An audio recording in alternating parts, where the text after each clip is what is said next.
Campeonato Brasileiro, de certa forma, ele já está encerrado para o Fluminense.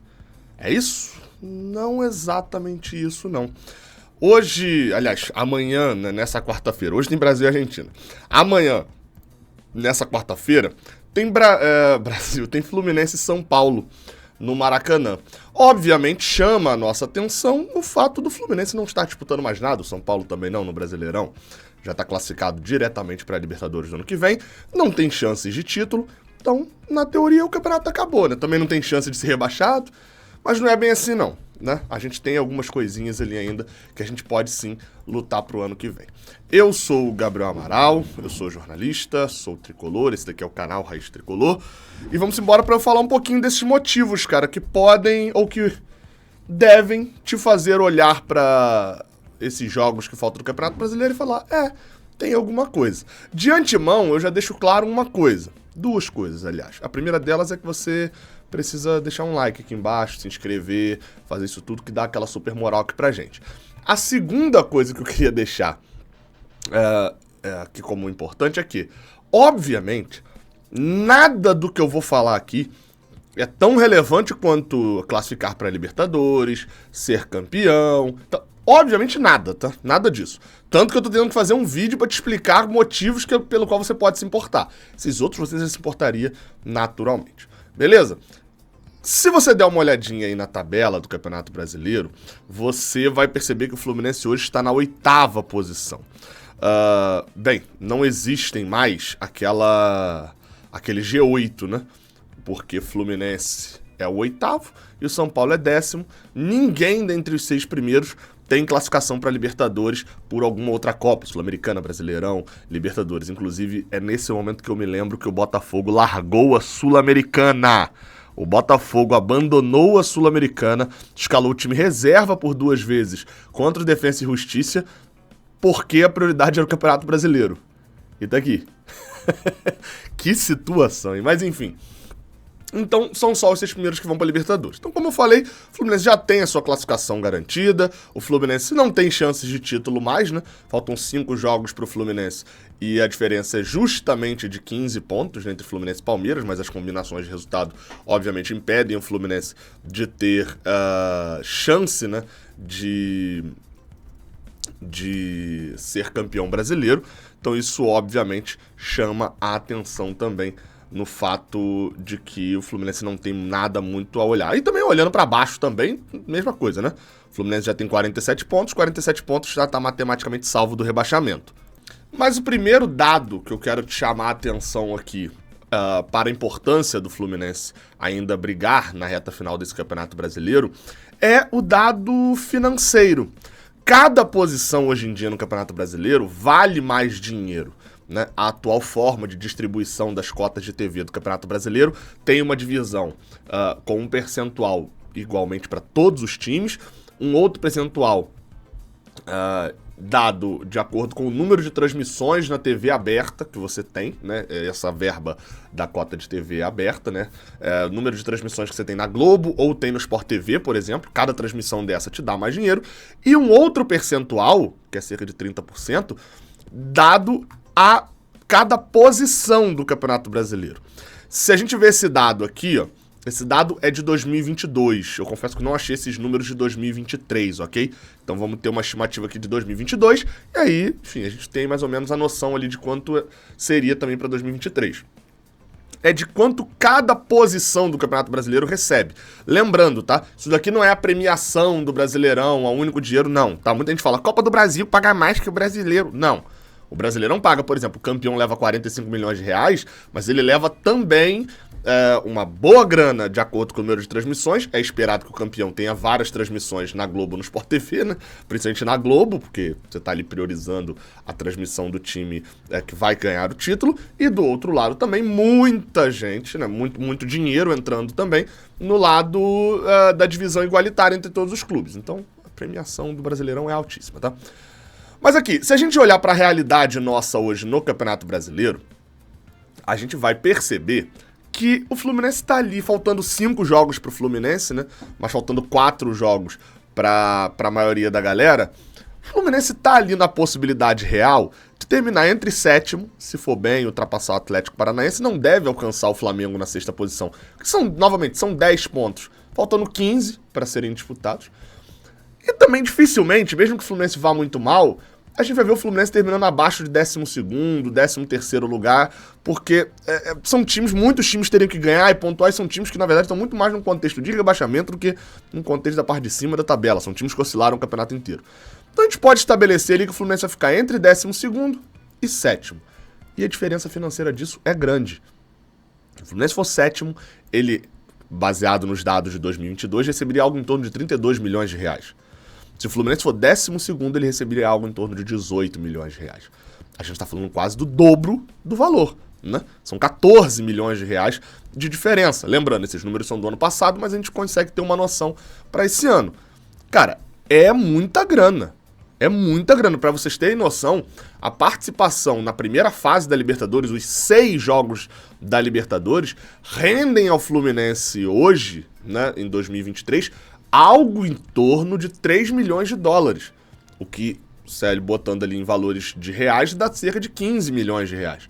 Ou seja, tá falando aqui de 14, é praticamente a cota da primeira fase da Libertadores quase que inteira, tá? Tem ali a questão das vitórias hoje em dia, mas assim, no cálculo bruto ali é isso. Então é uma diferença que o Fluminense tem que se importar sim para esse final de campeonato. Outro dado é o seguinte: parte de cima da tabela, ficar na parte de cima, campanha histórica. Fluminense, por ter jogado todos os campeonatos de pontos corridos, ele tem um desempenho histórico muito bom, foi bicampeão, né, dos Brasileirão dos pontos corridos, é um dos pouquíssimos que jogou todas as edições de 2003 até hoje, então tem um desempenho histórico.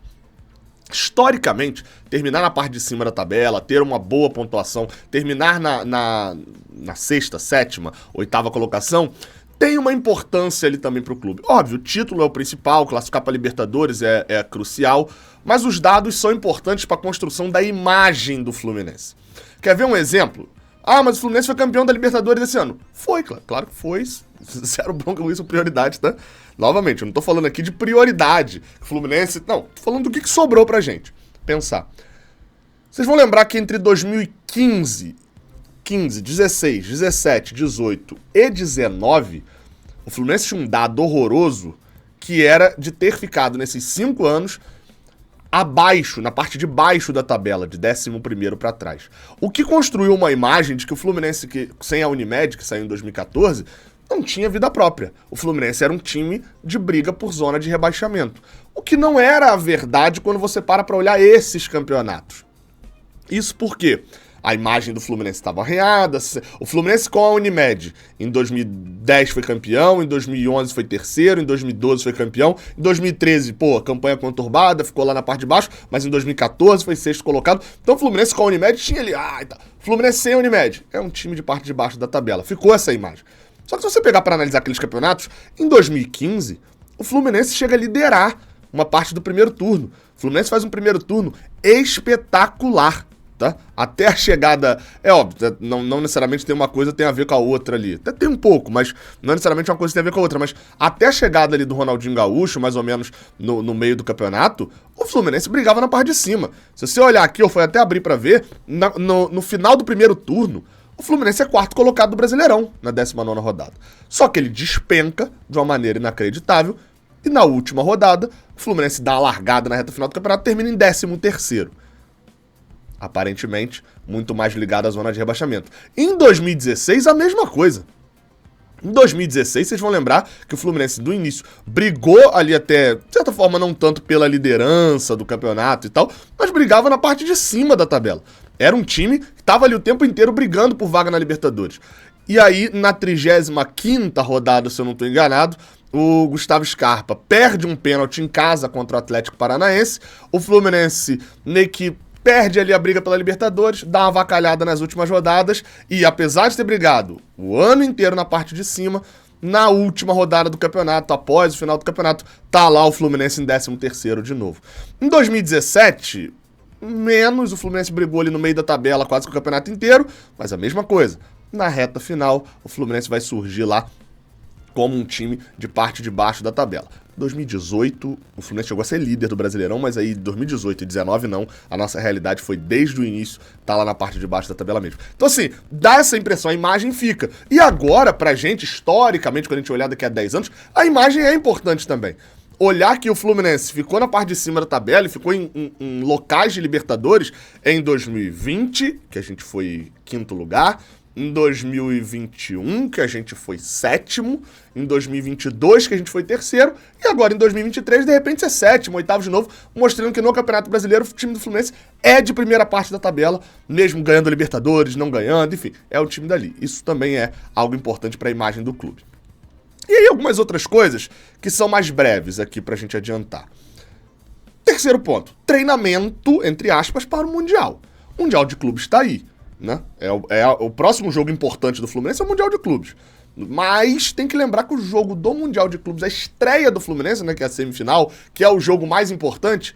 Gabriel, a final não a final é o jogo mais importante quando você se classifica pra ela. Se você não se classificar, você nem joga a final. Então o jogo mais importante é a semifinal. Depois a final se torna mais importante. Só vai se tornar mais importante se a gente jogar. Se a gente não jogar, não vai ser. Enfim, daqui a um mês tem a semifinal do Mundial. É tempo pra cacete, pô. Até lá, a gente tem 5 jogos, né? O de amanhã contra São Paulo e os outros 4 regulares do Brasileirão. Não dá pra largar e ficar 40 dias sem jogar. Vai tomar taca no Mundial, não tem boa. Então tem que preparar, o time do Fluminense não necessariamente está pronto. E aí eu entro no outro ponto, que é a descoberta de novos jogadores, ou de importâncias dentro do time. O Campeonato Brasileiro ainda te provê ali mais 5 tempos de 90 minutos contra times que estão importantes, que é até o próximo ponto aqui que eu vou fechar. Times que estão brigando por coisas importantes, ou seja, o jogo vai ser a vera. O Fluminense, muita gente vai lembrar que o John Kennedy, antes do jogo contra o Olímpia, ele não era titular naquele 4-2-4, não. Não existia aquele 4-2-4 do Fluminense. Vocês vão lembrar disso. O John Kennedy tinha entrado num jogo contra o América Mineiro pelo Brasileirão e tal, aí ele meio que funcionou, o Dini chegou a tentar fazer uns outros testes e tal, e aí no jogo contra o Olímpia, pá, surgiu. Mas originou em jogos, entre aspas, de menos importância. Então, o Fluminense não tá com um time prontíssimo pro Mundial. Se a gente escalar o time básico do Fluminense hoje, você vai falar, pô... Esse time tem problema aqui, tem dificuldade ali, poderia mexer aqui, poderia mexer ali. A gente tem essa possibilidade. Não é um time que tá enraizado. O time que foi titular, por exemplo, da final da Libertadores, é talvez o time titular do Fluminense hoje. Mas não é imutável. Porque se a gente lembrar, o time antes era com o Alexander e o Martinelli entrou. Então, achar e descobrir essas novas formas de jogo e jogadores que podem despontar nessa reta final é importante também nesses jogos do Brasileirão. E para achar esses novos caminhos e alternativas, você tem que se importar com os jogos. Agora, para fechar, tem uma missão muito grata. Eu ia falar que era uma missão ingrata, mas não. É muito bom estar nessa condição. Que é, se você olhar os 5 jogos que faltam pro Fluminense, tem um jogo dessa quarta contra o São Paulo, né? Ok, jogo festa e tal. No sábado tem um jogo contra o Coritiba, que pode até ser o jogo do rebaixamento do Coritiba, acho que, pode ser, né? Faltam 4 jogos, ele tá, exatamente, pode até ser o jogo do rebaixamento do Coritiba, mas isso pouco importa pra gente. Agora, os últimos 3, o Fluminense enfrenta o Santos na Vila Belmiro. Se o Santos der uma tropeçada na próxima rodada pro Botafogo, que eu espero que não aconteça, mas enfim, o Santos vai estar num contexto de disputa de rebaixamento com o Vasco. Vocês estão entendendo onde eu quero chegar, né? Na 37ª rodada, olha quem tá na liderança do campeonato hoje. E aí você olha quem tá em segundo, 2 pontinhos atrás, e quem tá em sexto, 5 pontinhos atrás, mas também com um jogo a menos. Botafogo e Flamengo. E a gente enfrenta o Palmeiras. Pra quem não se lembra, em 2010, talvez eu grave um vídeo, faça um vídeo especial ali sobre isso, quando chegar perto desse jogo, se tiver essa importância. O Fluminense jogou contra os reservas do Palmeiras na penúltima rodada, porque o vice colocado que tava disputando o Brasileirão daquele ano com a gente era o Corinthians. E o Fluminense ganhou por 2-1 de virada. A torcida do Palmeiras não comemorou o gol deles, inclusive, que abriu o placar. Esse jogo aqui, às vezes dá pra mandar o reserva, né? Pra que fazer essa viagem longa até São Paulo? E na última rodada, se você olhar aqui quem é o terceiro colocado, a gente tá falando do Grêmio, que é o nosso adversário na última rodada. Então, se a gente precisar também, né, enfim, fazer uma partida não muito boa contra o Grêmio, para evitar que um rival seja campeão, eu não vou me opor a que isso aconteça. Então, assim, o Brasileirão ele tem a sua importância por todos esses motivos que eu falei, mas os jogos contra São Paulo e Coritiba têm principalmente a sua função de nos dar mais 6 pontos, chegar aos 53 pontos e não precisar se preocupar de vencer esses 2 ou 3 últimos jogos. Beleza? Vou agradecer aqui só, antes de encerrar esse vídeo, ao pessoal da Placar. Eles entraram em contato comigo, mandaram a revista especial do título do Fluminense. Deixa eu botar aqui na página. Tem muitas matérias legais aqui, ó, sobre o título do Fluminense. Desliga o microfone. Tem matéria especial sobre o Diniz, tem matéria especial... Cara, tem uma matéria muito legal sobre o Diniz lá atrás, pô, dele na época do Votorati, ó. Matéria sobre Marcelo, enfim, bem legal. E também me mandaram esse pôster, ó, aquele pôsterzinho tradicional que tem várias informações. E é claro também aqui, ó, o time do Fluminense campeão. Eu vou tentar ver se eu consigo colocar ele aqui no cenário, que ele é bem grande. Então, de repente, eu consigo colocar ele aqui no cenário de alguma forma, o pôster do Fluminense. Eu não lembrei de comprar o pôster no dia seguinte, mas agora eu tenho o pôster do Fluminense campeão. Valeu a galera da Placar, tá? Tamo junto, é isso. Amanhã tem Fluminense São Paulo, vai ter vídeo pré-jogo normalmente. Hoje eu vou estar no Maracanã, lá no setor sul, para Brasil e Argentina. Tamo junto, até a próxima. Valeu.